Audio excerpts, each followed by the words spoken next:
All right. Welcome to another episode of the Goralnik Hour. I'm Brian Goralnik, your host, as always. It's a wonderful Thursday today. And I hope everybody's having a good day, tuning in on All Noise Radio, keyword sports. Or maybe you download the Live 365 app. Yes, sir. It's free. Everybody loves free, including me. Absolutely. When you download that app, all you have to do is just search All Noise Radio Sports, and you can listen to me live 2 to 3 p.m. Monday through Friday. And if you missed that, you could always go to my website at goralnik.webs.com. Webs with an S, of course. And I have all the shows archived on there. And plus a little bit more, including a few hilarious videos from the ESPYs last night. I hope everybody got a chance to tune in to the ESPYs last night. As we always start off this show on the Goralnik Hour, we do the recap lap. Well, not much to recap in the sporting world. Nothing really going on because there's no sports being played. At least last night there wasn't. So there was the ESPYs. Yes, the ESPYs. Let's take a little recap at the ESPYs. Some of the big highlights. Best male athlete went to Kevin Durant. He also won Best NBA player. No argument there. He won his first MVP. It's the first time since Allen Iverson in 2000-2001 to win the scoring title and MVP in the same season. And Kevin Durant is also one of 5 players now in NBA history to win a scoring title at least 4 times. Incredible. One of 5 players in NBA history to win the scoring title at least 4 times. Fantastic stuff by Kevin Durant. So he deserves it. No question there. Best female athlete, Ronda Rousey. Ronda Rousey. She is the consensus number 1 pound for pound female MMA fighter in the world. And she actually recently said that she could probably take Floyd Mayweather Jr. in a MMA style street fight. Can you believe that? You know something? I probably wouldn't bet against her. I don't think she would win it, but I wouldn't bet against her. That's for sure. Best championship performance came from Kawhi Leonard of the San Antonio Spurs. He won the MVP. Very fair there. Certainly well-deserved. Shabazz Napier was also in the running for that. He probably could have made a case for that above everybody else who was every other nominee. But Kawhi Leonard, certainly, he had a very dominant performance. I really liked Best Moment. Best Moment went to the USA versus Ghana in the World Cup. USA's first game in the World Cup, in the 2014 World Cup. And Ghana, who has knocked the United States out of contention the last 2 World Cups, the United States finally got their payback as they beat them 2-1 with a beautiful header, remember, from Brooks on the corner. And the United States won that game. So that was Best Moment. Just to comment on Best Moment, a few players, there's about maybe 10 players from the U.S. men's national team accepted the award, and Clint Dempsey was the main man. He did the talking. He essentially did the walking. Speaking of walking, what was up with Clint Dempsey's shoe game? Man, you're wearing a suit and you have on Jordans? What? You're wearing a suit and you have on these big white Jordans. I mean, high top Jordans. What are you doing, Dempsey? I mean, come on. If you're going to wear Jordans, dress down. If you're going to wear a suit, put on the proper shoe game. My goodness.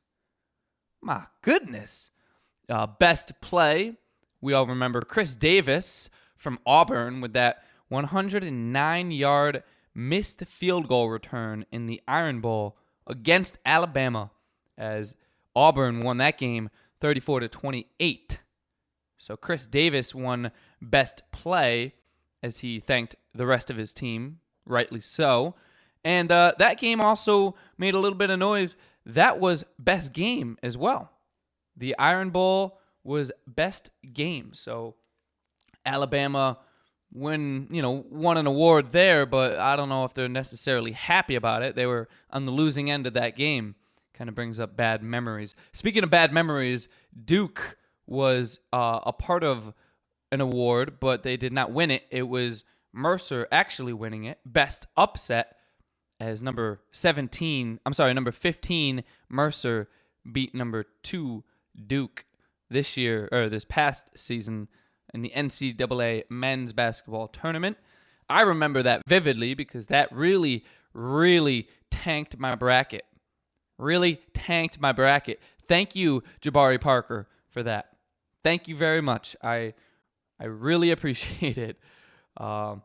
Looking at best team, Seattle Seahawks. I think that's very fair. A lot of teams, the Spurs were on there. The Kings were on there. Florida State was on there.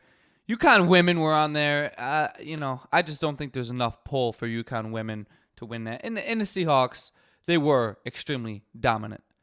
Best coach, without question, Greg Popovich.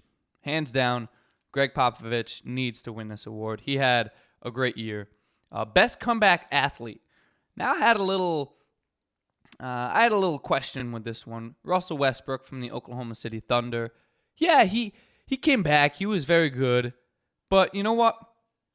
I think there was other players on that list that could have, Dominic Moore. I think Dominic Moore made a bigger impact for the Rangers than Russell Westbrook made for the Thunder. Dominic Moore, made the goal that sent the Rangers to the Stanley Cup. So you got to look at, who had a good season versus who made an impact versus whose injury was worse. The other nominees, Sidney Crosby, he doesn't need another award.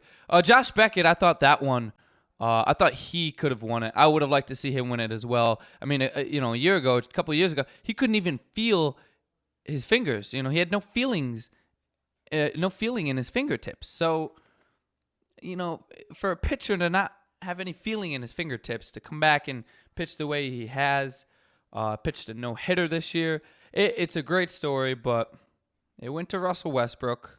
And, hey, congratulations to him as well. Nothing, I'm not taking anything away from Westbrook. He did have an injury, a severe injury. He came back and he played well, but he just didn't have the impact as some of the other players did. Best international athlete, Cristiano Ronaldo. No question there. Best NFL player, Peyton Manning. And he also won record-breaking performance, best record-breaking performance. If you watched the ESPYs, Kevin Durant gave an incredibly inspiring speech, and Dan Marino also gave Peyton Manning a lot of credit, saying, hey, he had the best season of a quarterback ever. But no, Kevin Durant, definitely something worth YouTubing. Check that out. You know what? I'll put it on my website, goralnik.webs.com. What an inspirational speech. It kind of gave me chills to watch a guy on stage, kind of prefacing the award and setting up Peyton Manning. But this guy who's setting everything up also won Best Male Athlete. He won Best Male Athlete, something that Peyton Manning could have won. Peyton Manning is a male athlete. He was actually a nominee for Best Male Athlete. So to see Kevin Durant come up and give such an inspiring speech about Peyton Manning, for a player from a different sport, it was almost, tear-jerking. It was really, really, really inspiring, and it really gave you chills. Whether you like sports, whether you don't like sports, I mean, just what he said about the man himself. I mean, it gave him motivation. It inspired Peyton Manning, inspired Kevin Durant. It was great to watch. That'll be up on my website, goralnik.webs.com. So be sure to check that out as well. Best MLB player, Miguel Cabrera, no question there. Best NHL player, Sidney Crosby. Henrik Lundqvist was a nominee. By the way, Lundqvist has amazing hair. I gotta give the man props. He came out on stage last night. He has some super flow. I am jealous of that man's hair. It could have gone to a number of players. I think Getzlaf could have been a good option for that. Henrik Lundqvist definitely could have won it. Not so much Anze Kopitar or Jonathan Toews. They both had good years, but I don't think they were the best NHL player because Patty Kane had a great year. So that kind of took away from Jonathan Toews. And Anze Kopitar, well, the Kings weren't really dominant all throughout the year. They brought it on in the playoffs again. And a lot of it had to do with Marian Gaborik as well. So, no, I think Sidney Crosby earned it. Definitely the second place would have, in my mind, would have been Ryan Getzlaf. He had just a phenomenal year. Best driver, if you're a race car fan, I guess, not necessarily NASCAR, but just racing fan, Ryan Hunter Ray. He's an IndyCar racer, so not a big race watcher. I know Jimmy Johnson was nominated. Dale Earnhardt Jr. also nominated. Both of those, they could have won it. I think Jimmy certainly deserves it over Dale Earnhardt Jr. However, Dale Earnhardt Jr., if they had a category for best comeback driver, I think Dale should win that because he is really turning his career around. Started off a major flop, especially compared to his father, and now he's turning it around. He's definitely doing good things. So, best WNBA player, Maya Moore from the Minnesota Lynx. Yes, the former UConn Husky. Speaking of UConn Husky, best female college athlete was a UConn Husky. It was Brenna Stewart, of course, very well deserved. And best male college athlete, now Chicago Bull, Doug McDermott. So no question there for those, both of those. Best male athlete with a disability. This one was an incredibly inspiring story, a heart-wrenching story. I'm not sure if I'm even saying his name right. I watched it, but Declan Farmer, who does sled hockey. Now let me tell you about Mr. Farmer. He was actually in the military, and he stepped on a landmine, and it blew his legs off, and he laid in the field for a couple of hours as he waited for help to come for him. And he finally got the help he needed, and he grew up playing hockey. And so once he became paraplegic and didn't have any legs anymore, and he was stuck in a wheelchair, he turned to the sport he grew up loving and playing, hockey. He just had to learn it from a new perspective. So the man who already has a Purple Heart now has an Olympic gold medal. He led the U.S. Olympic team, sled hockey Olympic team, to a gold medal in the paraplegic Olympics, in the Special Olympics, whatever you want to call them. He has a gold medal and a Purple Heart. I mean, two prolific medals, two very rare medals to achieve, to get. He has them. He has both. It's one thing to say you have an Olympic medal. It's one thing to say you have a Purple Heart. It's another thing to say you have both. Unbelievable. That is just fantastic. And the best female athlete with a disability was Jamie Whitmore, cyclist. Best bowler, I don't know if I have any bowling fans who listen to the show. Pete Weber, sure. Yeah, I watch Pete Weber. My father knows of Pete Weber very well, so no question there. Best MLS player, Tim Cahill of the New York Red Bulls. It could have been Robbie Keane of the LA Galaxy. I think Robbie Keane had a really good year. But, I'm not going to argue that one. I think that was a very solid choice. Best male U.S. Olympic athlete, Sage Katzenberg, the snowboard slope style. Very good job from him. Could have gone to Ted Ligety. Yeah, maybe. I think Sage earned it a little bit more than Ted did. And then the best female Olympic athlete, Jamie Anderson, snowboard slopestyle. I'm seeing a pattern here. America clearly loves their snowboard slopestyle. And best jockey, Victor Espinoza. Mr. Victor Espinoza, of course, didn't get the Triple Crown, but he did get 2 victories at the Kentucky Derby and the Preakness. So very good, very good stuff from Mr. Victor. And then there was Drake. Oh, I'm sorry. I'll do best female tennis player, Maria Sharapova. Best male tennis player, Rafael Nadal. No question from both of those. Although the male player, I think it could have gone to Andy Murray, but we'll give it to Nadal. I mean, you can't go wrong either way with that. Best female golfer, Michelle Wie. Yeah, that's you better believe it. Best male golfer, Bubba Watson. Here's where I have an issue. Because Bubba, he's been very solid. He won the Masters last year. But here's my thing with Bubba. He only wins the Masters.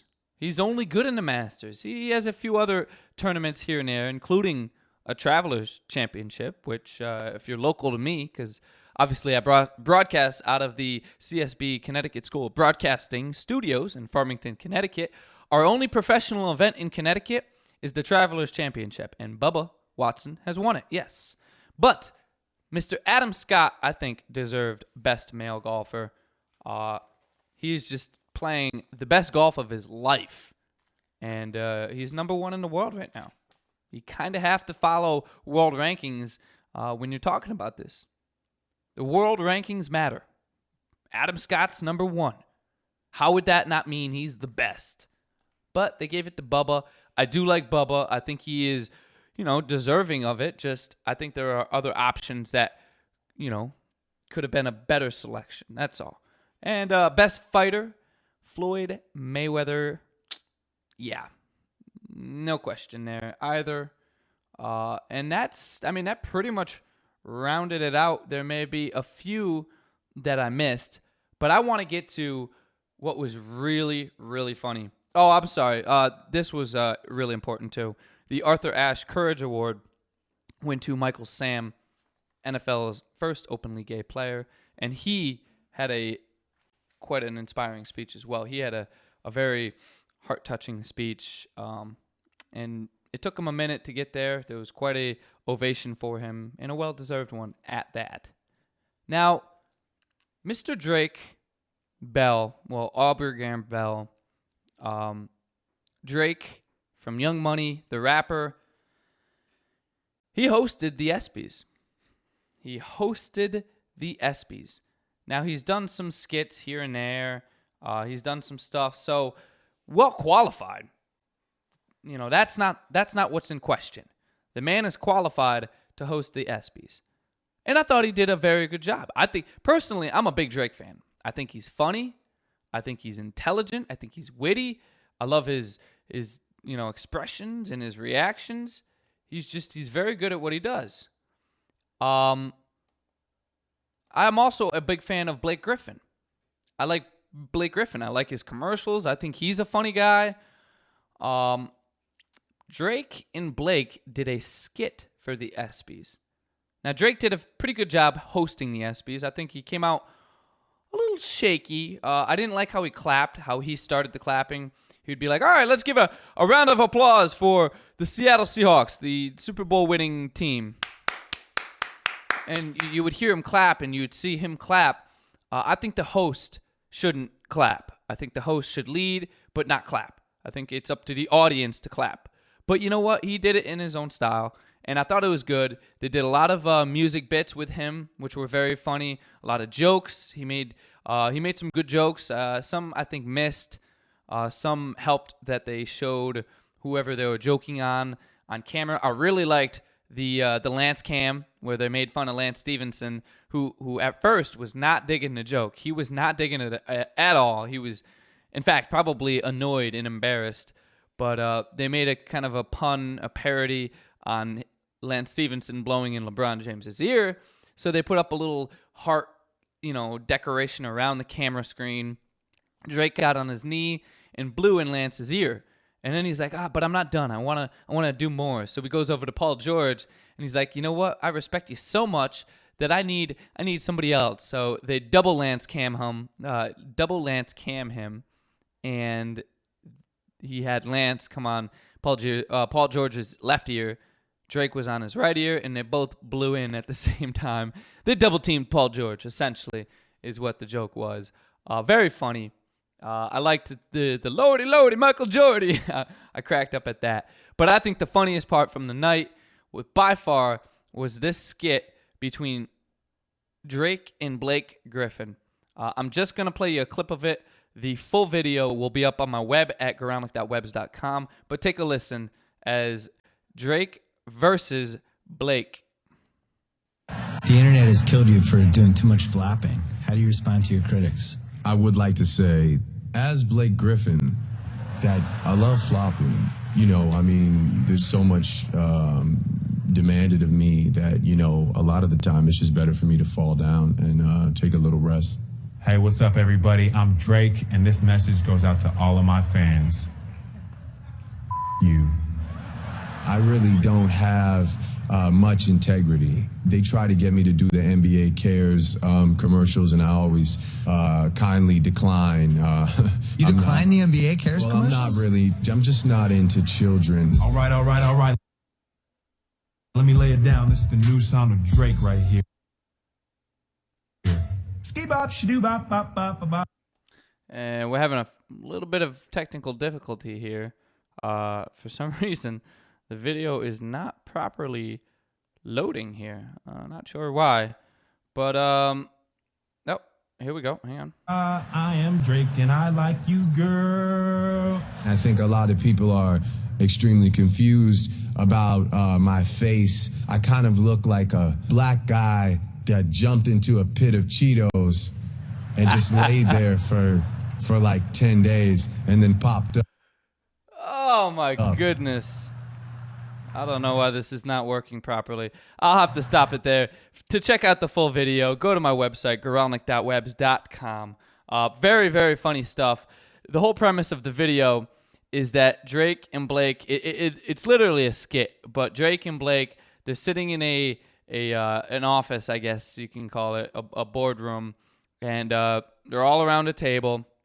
And you see the guy from the Cox Communications commercials. I don't know his name, but I think you know how I'm talking about, the guy who's ranting and raving about how good Cox is and how good the internet is, whatever. So he's hosting it, and he says, hey, we have a hit here. We have a good movie.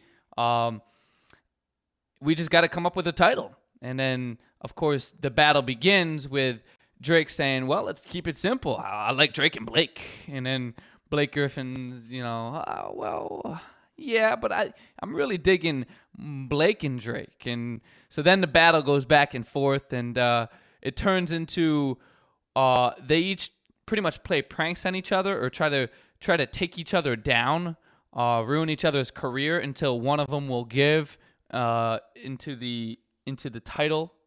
So Drake was actually dressed up as Blake there, and Blake was dressed up as Drake.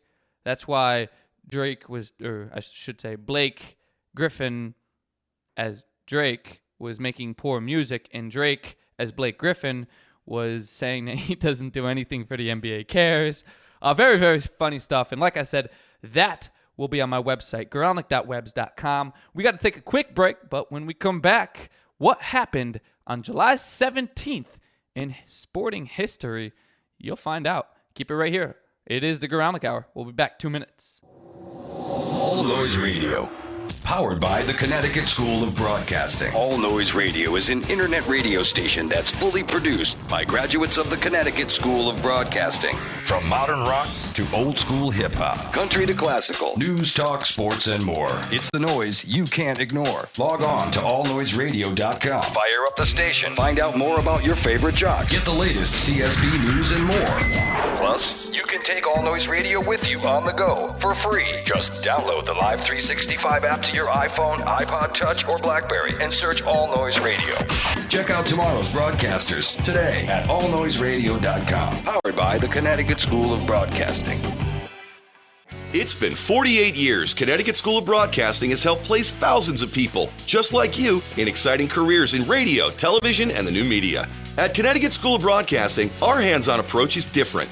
It's designed to have you spend less time in the classroom and more time in the studios. From the first day, you'll work with state-of-the-art equipment. Learn by doing from our team of industry professionals who come from their studios to ours. The best part about it, you'll learn it all in a matter of months, not years. Connecticut School of Broadcasting has a network of 12 campuses from Massachusetts to Miami. Remember, it's never too late to love what you do.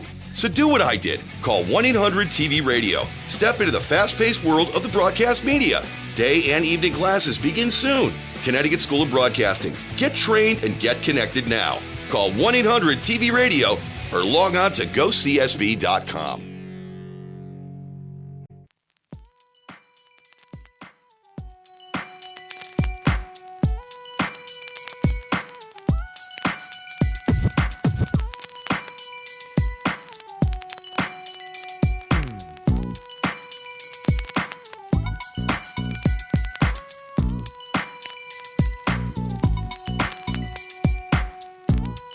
All right, today it is time to take everybody back in class. Welcome back to the Goralnik Hour. Make sure you're tuning in on All Noise Radio or download the app Live 365. Go to my website. You could always catch the archived file, goralnik.webs.com. What happened on July 17th in sporting history? Well, let's let Professor Goralnik, that would be me, inform you. Sit back and open your notebooks. Class, take out your pens and pencils, because class is in session. In 1941, the longest hitting streak in baseball ended when the Cleveland Indians held the New York Yankees' Joe DiMaggio hitless for the first time in 57 games. The streak had begun on May 15th, 1941. It ended July 17th. From May 15th to July 17th, Joe DiMaggio put up a hit in every single game. That is incredible. During that streak, he hit .408, which was 91 for 223, with 15 home runs and 55 RBIs. That is incredible. The closest players in recent history, because obviously 1941 is a ways away, in 2005, 2006, Jimmy Rollins, he's 8th on the list. He put up 38 games. In 2002 and 2006, respectively, Luis Castillo and Chase Utley. So two Philadelphia Phillies, Jimmy Rollins and Chase Utley. Both in 2006, Rollins had 36 and Chase Utley had 35. But in 2005, Jimmy Rollins had 38. So good stuff from Jimmy Rollins. He's 8th on the list. Castillo and Utley were tied with a number of other players at 11th. But in recent history, in the 2000s, those are the closest to ever touch his record, 56. Jimmy Rollins was only 38. He was only 22 games away from tying Joe DiMaggio. Pretty close, right? Yeah. The Brooklyn Dodgers made history as the first team with a majority of black players. This happened in 1954. Obviously, it all started with number 42, Jackie Robinson. But yes, 1954, they had a majority of black players on their team. More black players than white players. That is pretty cool. And we touched on some Brazil World Cup failures yesterday in sporting history. Well, in 1994, it was a better year for Brazil, as they won a record 4th World Cup in soccer. No longer a record because they have a 5th World Cup. And Germany has now gotten their 4th World Cup, so obviously they would have been tied with Brazil, but they still trail Brazil by 1. In 1994, they defeated Italy 3-2 on penalty kicks. That World Cup was held in the United States, by the way. Pasadena at the Rose Bowl. A couple things happened in this World Cup. The 1994 World Cup final is the only scoreless final in World Cup history. It was tied and decided by a penalty shootout. The only other World Cup final that was tied after extra time was the 2006 FIFA World Cup final. Italy was also in that one, but they won in 2006. They obviously lost in 1994 against Brazil. And finally, the United States versus Switzerland match on June 18th at the Pontiac Silverdome was the first game indoors in World Cup history. The grass was grown by Michigan State University, and it was the first time since 1965, remembering that failed attempt at the Astrodome, that natural turf was used in an indoor stadium in the United States. Very, very cool. The United States did not do very well in that World Cup, as they made it to the knockout stage, faced Brazil in the first round, and they held their own. They lost 1-0 to Brazil, and they gave up the goal in, I believe, the 72nd minute. But losing 1-0 to Brazil is pretty good. But then again, Brazil set a record for the least amount of goals by a World Cup winning team, which was eventually surpassed by another team. But now I'm just getting into too many stats, too much. The point is, Brazil won their 4th World Cup in 1994. And ladies and gentlemen, class is now dismissed. Coming up in 2 minutes, 2 minutes right here on the Goralnik Hour, it is our top story of the day. What is it? Well, you'll just have to tune in and find out. Connecticut School of Broadcasting founder Dick Robinson. You know, the media business has changed a lot since we opened our doors in 1964. Now media content is everywhere, on air, online, on the go. More than ever, companies are looking for people to help drive this new media. At Connecticut School of Broadcasting, you'll get hands-on training on the latest software and equipment in a matter of months, not years. Connecticut School of Broadcasting has placed thousands of grads in broadcast media careers. It's all about versatility. You see, at a radio station, if you also know how to shoot, edit, and post videos, you become a pretty hot commodity. That's the training you get at Connecticut School of Broadcasting. Connecticut School of Broadcasting, with locations up and down the East Coast, from Massachusetts to Miami. Call 1-800-TV-RADIO or log on to GoCSB.com. Connecticut School of Broadcasting, the nation's oldest and largest group of broadcast media schools, redefining training in radio, TV, and new media. Get trained. Get connected. 1-800-TV-RADIO. You know, our jobs occupy more than half our waking hours. Shouldn't we be doing something we love? Call Connecticut School of Broadcasting at 1-800-TV-RADIO or log on to GoCSB.com. Since 1964, Connecticut School of Broadcasting, with a network of 12 campuses from Massachusetts to Miami, has helped place thousands of grads as DJs, sportscasters, entertainment reporters, behind the scenes in audio and video production, every aspect of the broadcast media. Connecticut School of Broadcasting has trained men and women of all ages and backgrounds in a matter of months, not years.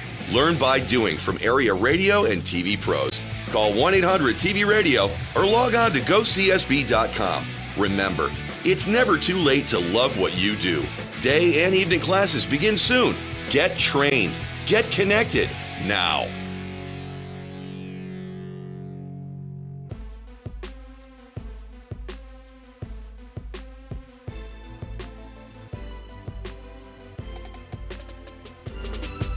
And welcome back to the Goralnik Hour. As I said, our top story of the day. What is it? Well, you'll have to wait a little bit longer to find out, because right now we actually just got a call from our fantasy insider expert, Adam, with Adam's Fantasy, as we always love to do. And he had to join us a little bit early today. Adam, how's it going today? Good, Brian. How you doing, buddy? Good. You had to join us early. I understand that. You're a busy man. Let's get right down to it. The Open Championship is underway. The first round is pretty much already almost done. Rory McIlroy takes the lead into the clubhouse, 6 under par for the first round. What do you make of that? Is that a lead he could hold, or is it going to be a lead that may change very soon? Well, we're going to find out tomorrow, because Friday has been notorious for Rory this year as being a tough day on the course for him. He's had a lot of good success on Thursday, getting out to good starts, and then all of a sudden seems to struggle and fall back way in the field on Friday. He's been playing some really good golf, though. Ever since he called off the wedding with his fiance, he's been playing some really good golf. He actually won that first tournament post call off the wedding. Well, I said that he would be a better golfer, post wedding, just because of the fact that I believe that it was a huge distraction for him, and if he wants to go down in history as one of the best, if not the best golfer in history, calling off his wedding right now was probably the smartest thing he did. With that being said, the conditions are ideal today. It's about 75 degrees there. I mean, you could practically walk out and get a sunburn in England. There's no wind to speak of. The scoring should be good today. Rory took advantage of it, went out there, fired a 6 under par. He's the leader in the clubhouse. There's a lot of good names behind him. Sergio's there. I told you that he was a guy to look out for yesterday. Yes, you did. Adam Scott is there. I told you he was a guy to look out for.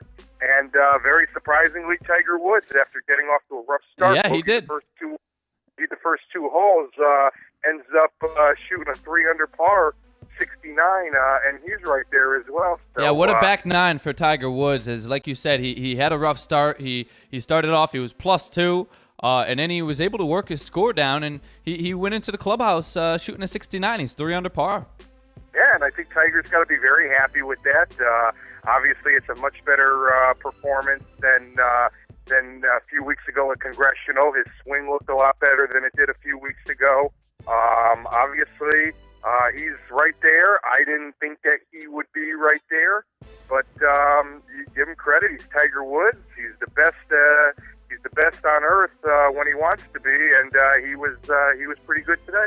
Certainly, and a little fun fact about Tiger Woods. I don't know if you got to watch his round or if you heard about this, but his tee shot on number 17 at the Open Championship actually hit the course marshal in the face. It hit the marshal on the course in his face. That probably didn't feel too good. Yeah, that's probably going to leave a mark. I'm sure it will. And a mark with a couple of dimples, certainly. Phil Mickelson now. No pun intended on the word dimple. Phil Mickelson got off to a pretty good start, but he's taken a couple steps back. He's now back to even par through 13. What do you make of his round? It's just basically the way Phil's been playing all year, and that is not exactly the most inspirational golf. Not surprising. There was a lot of talk maybe Phil would come back, where he had his last success winning the British Open a year ago. Granted, obviously that was at Muirfield. It's a different venue. But there was a lot of talk that maybe what Phil needed was to come back overseas to England, to Great Britain. Maybe it would rejuvenate him. It didn't seem to be the case so far. He's even par. He's still on the course. He obviously has time to make a move. But again, you're not going to get better conditions than today. Guys need to score today if they want to be in competition this week, because the weather forecast for tomorrow doesn't look as good as today.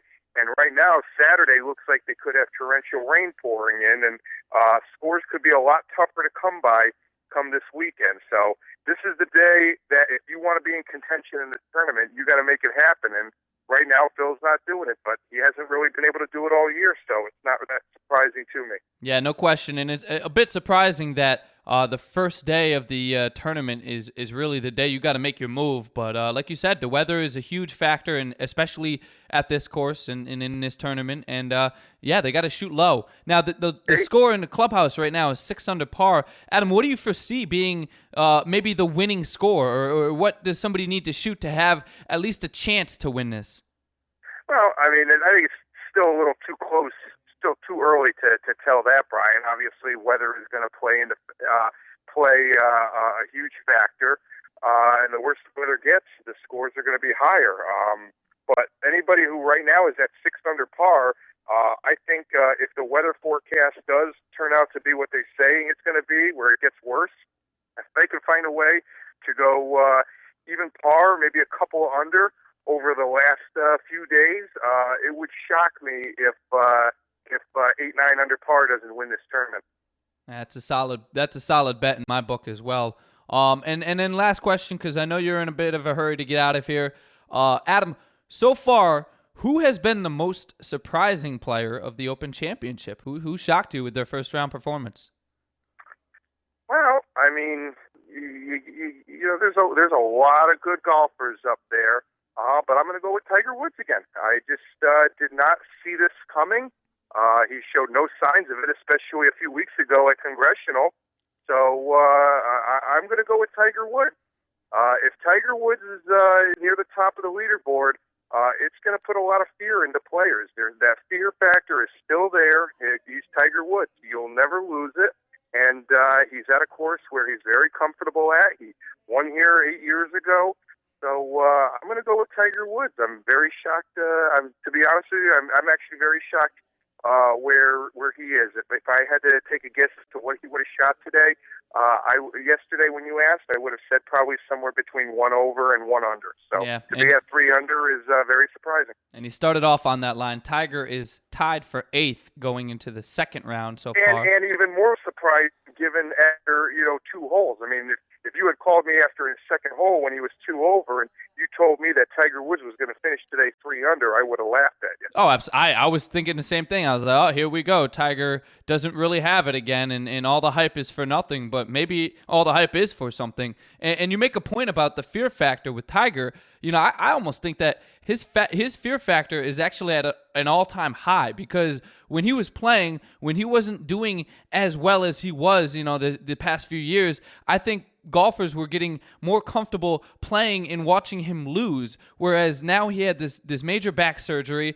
but you think that, hey, you know what, he's going to come back more motivated, more concentrated, he really wants this, and he had some time off to rest. I think that it may be at an all-time high just because of the fact that we haven't seen a lot of Tiger Woods lately, and now, he's back from surgery. Can he be back to the old form Tiger? And golfers may be, pondering that as they're playing the course out there. Yes, and Brian, before you let me go, I'll throw 2 names at you, disappointing names based off their first round performances. Sure. One is Matt Kuchar, the other one Luke Donald. Very, very disappointing. Those are 2 guys. They hit the ball straight. They're good players. Luke Donald is from England. I'm very, very shocked that those 2 players struggled given the conditions today. Very, very surprising. All right. That is Adam Goralnik, our fantasy insider. Adam, we thank you very much for the time. Thank you, Brian. Yep. And Adam, he knows what he's talking about. He's very good at what he does. As I said before, probably, that we are in a fantasy golf pool. So his Sergio Garcia is doing fairly well so far. But I have some players up on the leaderboard as well. One being Mark Leishman, who I did not start. Not because I don't like him, just because I have a number of other golfers better than him, such as Ryan Moore, who's right there tied with Mark Leishman. I'm sorry, 1 stroke back from Mark Leishman. Leishman 3 under, Ryan Moore 2 under. And another name, David Hearn. Adam and I actually personally know David Hearn. Adam is a good friend of David's, and David has stayed at my house before when he played in the Travelers Championship. He's off to a pretty good start. He's tied for 18th as well, 2 under par, just like Ryan Moore. The Open Championship, it's a tough one for United States fans and golf fans to really get into because of how early it is. I mean, I mean, obviously Thursday and Friday are a bit different than Saturday and Sunday. But even on Saturday and Sunday, your leaders are going off at 9, 10 o'clock. It's an early tournament because the time difference. And over there, they're not going to play to our time, obviously. They're going to play to their time. And so it's a tough one for people to watch, for people to get into, for people to know what's going on. So you really got to pay attention. You got to watch the leaderboard, and you got to watch highlights because, listen, it's a great course. It's a beautiful course, and there's a lot of great golfers, and it's a fun one. It's much like the U.S. Open, where it's wild. It's tough to play, but whereas the U.S. Open, it's not tough to play because of weather and wind and whatnot like that. It's tough to play because the rough, it's just the conditions. The course is in tough condition. Whereas the Open, the British Open here at the Royal Liverpool, it's just tough because of the conditions, because of the weather conditions. The one hole, the wind's blowing left to right, and then another hole, the hole going in the same direction as that last hole, the wind will be blowing right to left. It's surrounded by water, essentially, so, on either side of the course. So the wind can change on a dime. The rain, it rains all the time over there. That makes such a huge difference. And it's a link-style course, so it's very tough to play. Really, really tough. If you miss and you go in the rough, you're going to be hitting out of the fescue and the hard, tall grass, which it's not like thick rough. It's just the tall grass will grab your club and make you hook a shot or make you slice a shot. Most normally and most commonly hook a shot, but the pros can handle it to an extent. But as Adam said, it is gorgeous conditions today. One of the hottest days in history, practically. They got to take advantage of that. And Justin Rose, who we talked a lot about. He won the Scottish Open last week. He is 1 under through 13. So not off to a horrible start, but certainly not as good as he would like. He would like to be 3-4 under. A lot of players would like to be 3-4 under, just not really getting it going. So the Open Championship, we'll be talking more about it tomorrow. We'll have to move on from that as we got some NBA stories. But right now, we got to take a quick break. And coming up next, who could be competing for an NBA title next year? Aaron Aflalo actually says his team can. Find out coming up in 2 minutes. This is the Goralnik Hour. It's been 48 years Connecticut School of Broadcasting has helped place thousands of people, just like you, in exciting careers in radio, television, and the new media. At Connecticut School of Broadcasting, our hands-on approach is different. It's designed to have you spend less time in the classroom and more time in the studios. From the first day, you'll work with state-of-the-art equipment. Learn by doing from our team of industry professionals who come from their studios to ours. The best part about it, you'll learn it all in a matter of months, not years. Connecticut School of Broadcasting has a network of 12 campuses from Massachusetts to Miami. Remember, it's never too late to love what you do. So do what I did. Call 1-800-TV-RADIO. Step into the fast-paced world of the broadcast media. Day and evening classes begin soon. Connecticut School of Broadcasting. Get trained and get connected now. Call 1-800-TV-RADIO or log on to GoCSB.com.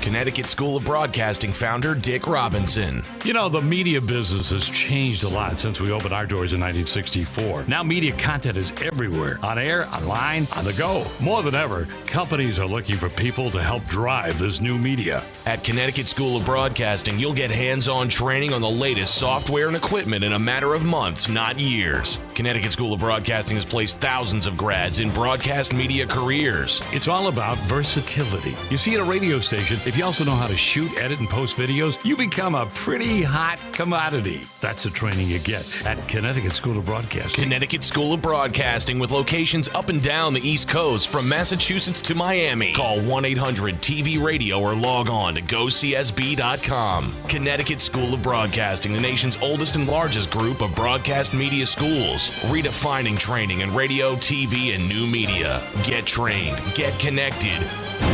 1-800-TV-RADIO.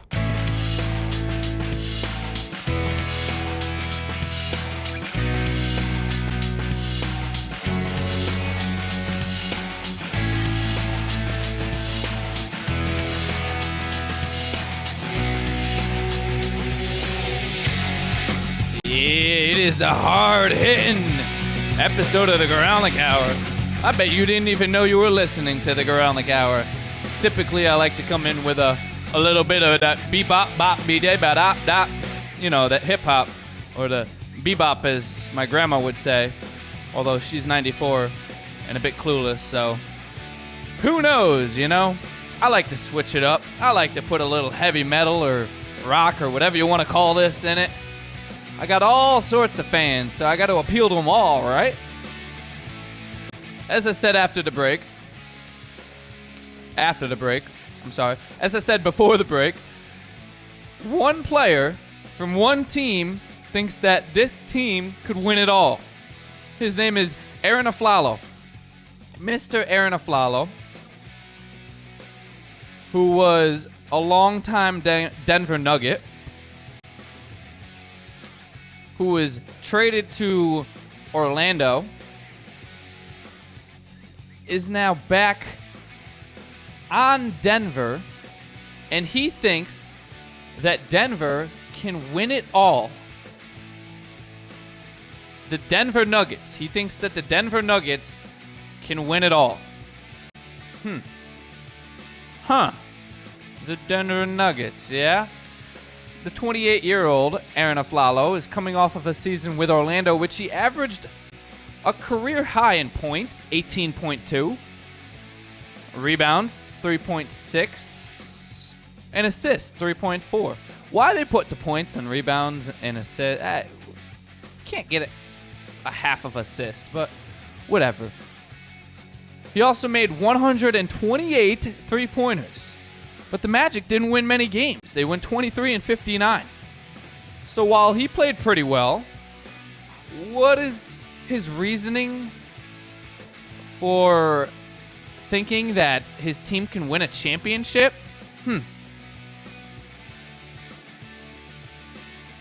Well, he told BasketballInsiders.com, "You play to win it all. Individually, you want to improve as a player, and all of us, it's a job. It's a career, and that's very important. But it's a team sport, and you want to play for a championship, and there's nothing else to say." He's very excited to be back in Denver. He thinks that they can win a championship. He goes on to say, "I'm happy to be back in Denver. I got some very familiar teammates. I believe this is a championship team under the right mindset and coaching." So I believe the Lakers are a championship team if they get a few more players. I mean, that's kind of what he's saying. It's kind of what, he's making excuses already. If we don't win, it's because of the coaching, or we have a wrong mindset going into it. Get out of here. You look at the Denver Nuggets roster. Now they have the guard Aaron Aflalo. They got forward Wilson Chandler. They got forward Kenneth Faried. They got Danilo Gallinari. They got Randy Foye. They got Ty Lawson. So they got some pretty solid guards. I like Randy Foye. I like Ty Lawson and Aflalo. Aaron Brooks is there. They also have Nate Robinson. So a lot of talent, actually, at the guard position. But they don't have any stars, really. There are a lot of good players, good rotational players that could, either be starters or either be really good players off the bench. But really, nobody is an incredible star. Ty Lawson, last year, he averaged 17.6 points per game. He had 8.8, almost 9 assists per game, which is pretty good. I would say he's one of the best for the guard position that they have, because he moves the ball nicely. And then they got some good size. I like JaVale McGee. I think he's a talented player.